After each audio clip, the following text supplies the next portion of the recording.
Thank you. Ayan. Magbibilad ng kalikasan. Magbibilad po tayo ng palay. Mahalaga sa atin kasi yan ang ating kinakain. Ito naman yung proseso niya. Kasi pag basa, malakas ang moisture content, mabubulok ang palay. Kaya kailangan nating ibilag dito. Pwedeng ipabay. Ayan. Thank you po.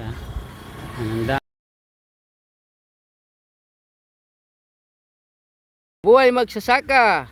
Mahirap. Mainit. Nagtitis ng init.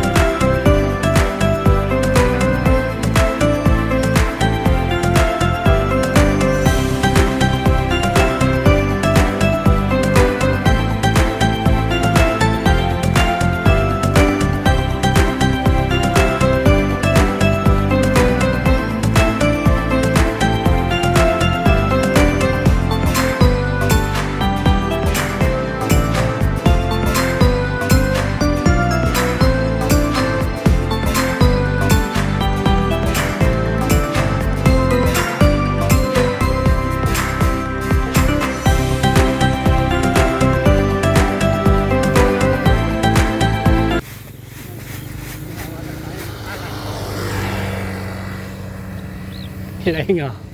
Yo.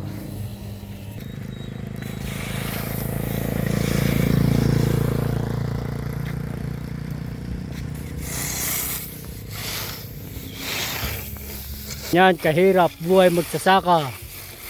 Bibilad, maghapon, magkakain lang ng pala ay bigas.